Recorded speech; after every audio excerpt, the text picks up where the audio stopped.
مرحبا يا حواتي يا بزلكم وسلام كتلو لي تسفاي قبر حجي خاني بزي فيديو بحتصيرو كنقرأكم يدلي مزخونتات زلو ناي ودنا يوسف زتقود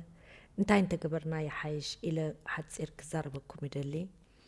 من قصة سماي وارسو نتيوم سترابيت كأني حايلن صنعاتني هابهم نزي كبيت سلمات كزي كحالفو قبل كايد اللي مالتيو ኣብዚ እዋን እዚ ብዝተፈላለየ ምክንያታት ንቆለውዕ ይሰርቁ እዮም እዚ ከዓኒ ኩሉ ግዜ ነይሩ እዩ ሕጂ ከኣሎ ኣብ ደቅና ከዓኒ ብዝያዳ ዝተፈላለዩ ሪስክ ኣለና ማለት እዩ ሓደ ከም ፀሊም ቆልዓ ከማን ብፅልኢ ከምኡ ክፍፀም ይኽእል እዩ ካልኣይ ከዓ ብጠቕላላ ቆለውዕ ዝፈትዉ ፆታዊ ርክብ ዝደልዩ ምስ ቆለውዕ ኣለዉ ፔዶፊሊ ዝበሃል ኣሎ ካልእ ምክንያት ከዓኒ ኦርጋን ናይ ቆለውዕ ዝሰርቁ ኣለዉ እዚ ከማን ተወሳኺ ማለት እዩ ወይ ቆለውዕ ሰሪቆም ዝሸጡ ኣለዉ ስለዚ ብዙሕ ኣርእስትታት እዩ ስለምንታዮም ቆልዑ ዝጠፍኡ ክትብል ከለኻ ዝተፈላለየ ምክንያት እዩ ዘሎ ወይ ስለምንታዮም ዝጎድእዎም እንድሕር ኢልካ ከዓ ከምኡ ዝተፈላለየ ብፅልኢ ከማን ክኸውን ይኽእል እዩ እዚ ቆልዓ እዚ ፍትው ነይሩ ከምዚ ዝሰማዕናዮ ኣብ ኩሉ ከዓ ይሳተፍ ነይሩ ብሉፅ ነይሩ በቃ ኣብ ትምህርቲ ድዩ ኣብ ኩዕሶ ፀወታ ድዩ ናይ ንኣኻልብ ከዓ ትሬኒንግ ይህብ ነይሩ ስለዚ ስኒ ተጠማታዩ ነይሩ ዝቐንኡሉ ነይሮም ይኾኑ ስለዚ እዝን ክትብል ኣይትኽእል እንዲኻ እንታይ እዩ ተፈፂሙ ልክዕ ወዲ 12 ቀቲልዎ ይበሃል ኣሎ ግን እንድዒ ብሕጂ ከዓ እንታይ ከም ንሰምዕ بحتصيرو كن ندقنا ريسك كم زلو خنفلت علنا كنمهار علنا خبز قدايات قدمي حجي قدمي اب حبشانا خم مفصامو امصينيره اويتات كن قاليو كومنت اذا حسوتيو قالي يقولوا نيرم مبراب جرمن 18 19 شح قلوعم اب عمد زطفو اب كاله هاجرات كمان زتماساسله نناتو ستاتستيك ريالو قدمي حجي አሎ ኣብ ሚዲያ ከመን ድሕር ፈትሽኩም አሎ ኣብ ዓዲ እንግሊዝ ክንደዮም ኣብ ዓዲ ኣብ ዝኾነ ሃገር ስኒ ይጠፍኦም ኣጋጣሚ ኮይኑ ኣብ ዝሓፅር ግዜ ክልተ ኤርትራውያን ከምኡ ኮይኑ ማለት ክልተ ቆለውዕ ከም ዝንሪኦ ዘለና ዓሜ ጳውሎስ እዚ ከዓ ሕጂ ዮሴፍ ወድና ማለት እዩ ስለዚ ካብ ከምዚ ያ ኣምላኽ ይሓልወልና ኢኻ ትብል ትኽእል እምበር ብዙሕ ክትገብሮ ትኽእል የለን እንዶ ግን ኣብ ገሊኡ ከዓ ነቲኦም ቆለውዕ ክትምህሮም ኣለካ ክትጠንቅቆም ኣለካ ፅልኢዶ ገለደልካ ቀሲልካ ምስኦም ከዓ እንታይ ምስ መን እዮም ዝኸዱ ዘለዉ እንታይ ኣሎ እቲ ኩነታት ሰባት የፈራርሕዎም ኣለዉ ድዮም ወይ ይብድልዎም ኣለዉ ድዮም ኢልካ መድረኽ ክትረኽበሎም ኣለካ ነፃ ኮይኖም ክነግሩኻ የሻደድዎም ኣለዉ ድዮም ኢልካ ብጀካ እዚ ከዓኒ ግን ኣፕሊኬሽን ኣለዋ ዝተፈላለየ ኣፕሊኬሽን ኣለዋ ብቐሊሉ ኣብቲ ናቶም ሞባይል كنقبر النخيل نعبنت فلوتات زين سلستين جن بزوح كله خمان الله أو خمان دحراتي خاننا تن فانكشنال لو أبقلي إن كمان كندي باتري الله نايتي موبايل نايت قلعة بحجي خرخ ودي إلكا كتري أدخل خبتي أبليكيشن أبقلي إن أبليكيشن كمان أبيناي ويب سايت أتونيرو ودي ويقولي أيناي ويب سايت كعات والني إلكا كتري أدخل خا بركتي ابليكيشن زاتون زوتون كمان اقداسي كمزي ابز حلف فيديو زربلكو نتي اقول عمس حدا سبعي تصحاف نيرا قول 12 الساقنا يتفلقني نيرا عبس سبعي مخانو قلعه خويني قريب ومجمريا تحرقن بزح نجر قديدوا بانترنت يرخيبوا مالتيو سناب شات اب سناب شات تلاليوم اب سناب شات مستلاليو نختفلت طراي ملي سيدغم لكم على كل فيديو سلازي تريوا اب سناب شات مستلاليو انت غير ودي عب سبايو بزغي سنزنبر السو شعو انت لوا طرح خندو كم زغبردو خدانك كم زقيردو كم زسل سدد لي اندابل كسب 8 غزي اب معالتي صحفلا نيرو يناوصا نيرو مالتيو حنسب مسددت له خاني دحر حجي كل غزي خمس تسدل يالك سنو نسدرا بيتك نكل سبك نغرلك إلو خا أبز جدد بقى خم أخت سدلو قد على دليو شعو نحفتخ خا أمت يالوا نحف كلاتو أي كم يجبرني لاتو كلا جزي خاني نراخب يلوا أي راخب كاني لاتو نتعب السبعي أي راخب كاني ندابلو توكن بتي سناب شات أو وشت أتيو ክፈልጥ ክኢሉ ኣበየናይ ከም ትቕመጥ በርከ ፍሬንድስ እንድሕር ኮይንካ ኣብ ስናፕቻት ውሽጢ ኣቲኻ ኣበየናይ ትንቀሳቐስ ኣለኻ ክትሪኦ ትኽእል ኢኻ ሶ ከምኡ ምስ ገበረ ከዓ ካብ ትምህርታ ድዩ ካብ ገለ መገዲ ክትመፅእ ኮላ ናብ ማኪንኡ ስሒብዋ ብኣገይሩ ኣጥፊእዋ ማለት እዩ ድሕሪ ክንደይ ኣብ በረኻረ ተረኺባ ማለት እዩ እሳ ደቡብ ጀርመንያ ነይራ እሱ በዚ ማእኸል ጀርመኒ ነይሩ ከይዱ እቲ ያ መቸም ዓሪፋ ማለት እዩ ስለዚ እዚኢታት ሓደጋታት ከም ዘሎ ብኣፕሊኬሽን ኣበይና ኣፕሊኬሽን ደቅና ዘሕልፉ ዘሎ ምስ መን እዮም ዝራኸቡ እንታይ ከይገብሩሎ እዚኢታት ሕጂ ኣፍልጦ ንሕና የብልናን አንኳይ ንዓናስ እቲኦም ፀዓዱኹማን ሓድሽ እዩ ኣብዚ እዋን እዚ ሶ ተቆልዓስኒ ብኩሉ ሪስክ ኣሎ ኣብ ገዛኻ እንድሕር ኣለኹማን ብኮምፒውተር ሪስክ ኣሎ ከምኡ ኸማን ካልእ ኬስስ ኣምፅአ ነይረ ከምኡ ኣብዚ ክደጋግመልኩም ኣይደልን እየ ድማ ዘሰንብደካ ጉዳያት ስለ ዝኾነ መለ ክደግሞ ከኣማን ኣብዚ ብዙሕ ኣይደልን እየ ሕጂ ካልእ ቪድዮታት ኣብቲ ኒውስ ኣሎ እንድሕር ናይ ግድን ክትሪእዎ ደሊኹም ብሓፂሩ ግን እንታይ መልእኽቲ ናተይ ኣበይ ናይ ኣፕሊኬሽን ይውዕሉ ኣለዉ እንታይ ይገብሩ ኣለዉ ምስ መን ይራኸቡ ኣለዉ መን እዩ ክፈታውዮም ፀላእዮም ንዕኦም ክትርድኦም ኣለካ እሳቶም ከምኡታት ሓደጋ ከም ዘሎ ሰብ ክወስዶም ይኽእል ወይ ሰብ ንዝኾነ ሰብ ክኸዱ ከም ዘይብሎም እቲ ኣተሓሳስባ ናቶም ስኒ ካብ ንእሽትኦም ያ ክተጠቅቖም ኣለካ እንታይ ክገብሩ ከም ዘሎ እንታይ ሓደጋታት ከም ዘሎ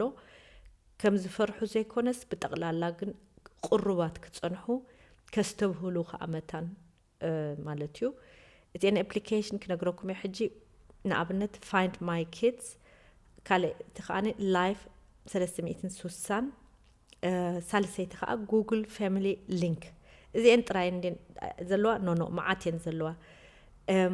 ክፅሕፈልኩም እየ ኣብ ጉግል እንታይ ሂብካ ከም ዝመፃ እዚአን ካልእ ኸማን ክትረኽቡ ኢኹም ነናትን ፉንክስዮንን ዝተፈላለየ ፋንክሽን ዘለዎን ከዓ ክትረኽቡ ትኽእሉ ኢኹም ተስፋ ይገብር እዚ ክሕግዘኩም ብጀካን እዚ ኸማን ካልእ ከምዚ እያ ቴክስት ዝበሃላ እሰን ከማን ክትገዝኡ ትኽእሉ ኢኹም ኣብ ክዳውንቶም ዲኹም ኣብ ጅብኦም ገለ ክትገብሩሎም ትኽእሉ ግን ብዝከኣል መጠን እንተተኻኢሉ ኸማን እቲ ቆልዓ በይኑ ብዙሕ ክዛወር የብሉን በይኑ ክፃወት የብሉን ኣብ ደገ ብዝከኣል መጠን ምስ ካልኣዩ ሳልሳዩ ራብዓዩ እስኻ ትፈልጦን እሱ ፅቡቅ ገይሩ ዝፈልጦን በርከ ብዙሕ ግዜ በይኑ እንድሕር ሓደ መገዲ ይኸይድ ኮይኑ ኸማን ሰብ ክከታተሎ ይኽእል እዩ ስለዚ ሕዋት እንድሕር ኣለዎ ምስ ሕዋቱ ዝበለፀ እንድሕር ሕዋት ዘይብሉ ከዓ ፍሉጥ ዓርኩ መሓዝኡ ኩሉ ግዜ በይኑ ከም ዘይኮነ ኣብ መገዲ ዝበለፀ ይብሎ ኣነ እንድዒ ከም ተወሳኺ ሴፍቲ ማለት እዩ ንበይኑ ስኒ ምስ ጎበዘ ኸማን ስኒ ብዙሕ ንበይኑ ዘይምሕዳጉ ይብል ማለት እዩ እንድዒ ምፍታን ብሓፂሩ ብኩሉ ስኒ ወይ መገዲ ትምህርቲ ክኸይድ ከሎ በይኑ ከም ዘይከይድ ግሩፕ ኮይኖም ክኸዱ ይሓየሽ ከምኦም ዝብሉ እቲኦም ክኢላታት ከማን ግሩፕ ይቋፅሩ ወይ ክሳብ እቲኣ ግሩፕ ስኻ ተብፅሖም ሽዑ ተታሒዞም ከዓ ብሓንሳብ ይኸዱ ወይ ስኻ ጭራሽ ኩሉ መገዲ ተብፅሖም ከምኡ እንዳገበርካ እምበር ኣብዛ ዓዲ ዝተፈላለየ ሪስክ ኣሎ ከምኡ ከዓ ተወሳኺ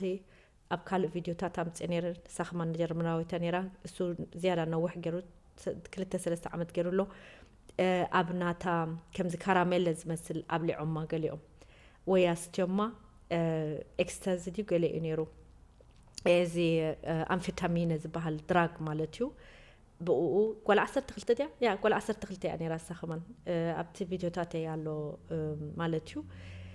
ስድራ ቤታ ወፂኦም ከማን ኣብዚ ሶሻል ሚድያ ኣጠንቂቖም ኣዛሪቦም ጓል 12 ዓመት እንታይ ዝተሓሕዝ ኣለዋ ምስ ድራግ ግን ኣይትርድኦምን ከማን ኣብ ዝኾነ ፌስታ ኸይዳ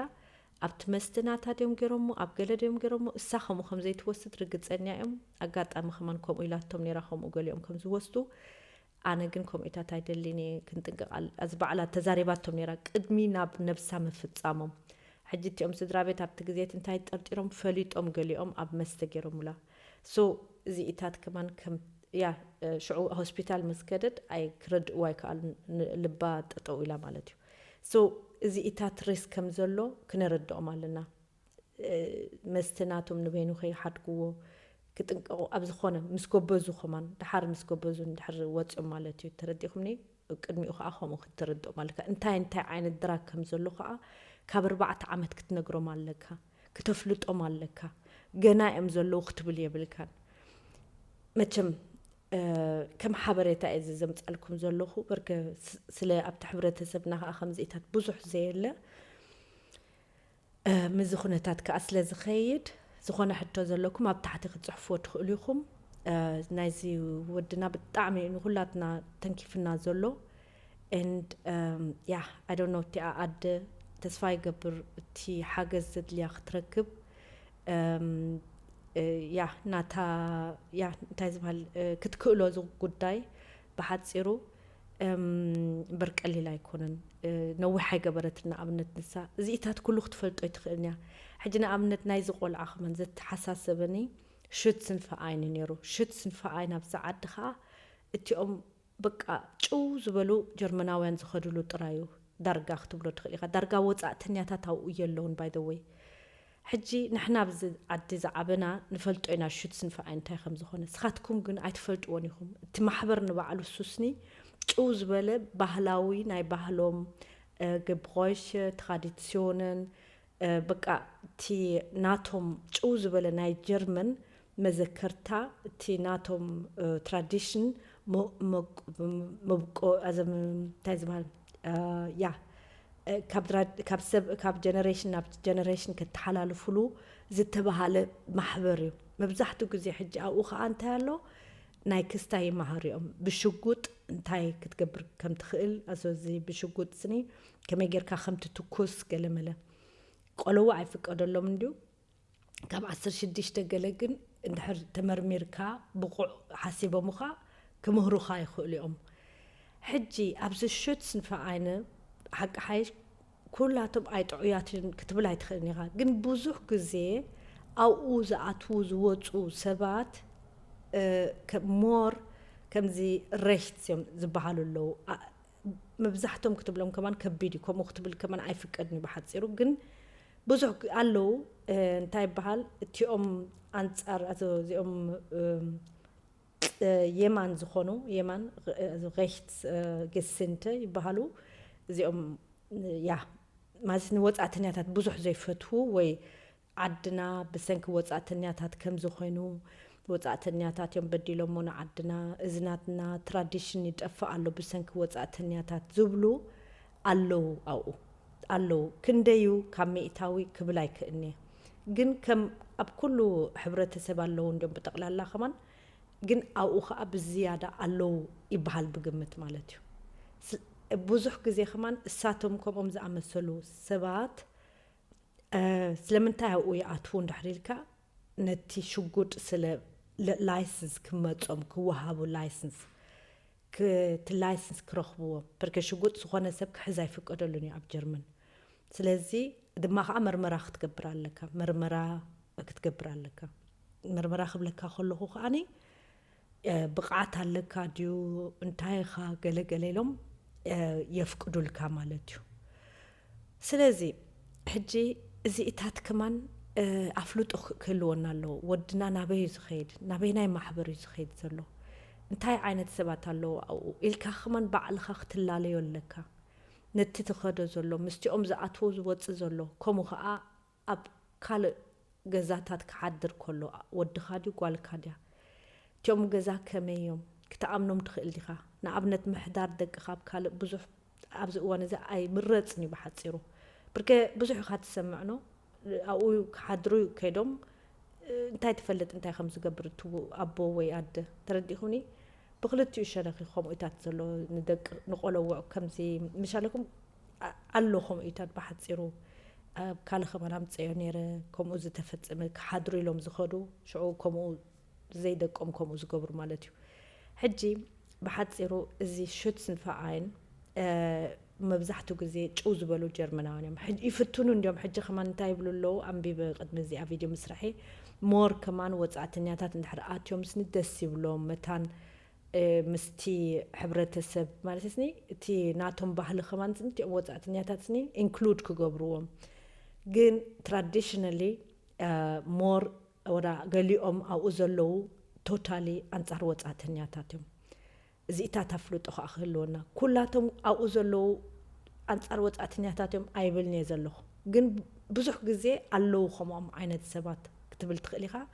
ንኣብነት ትዝክርዎ እንድሕር ኮይንኩም ኣብ ኣሻፍንቦርግ ከባቢ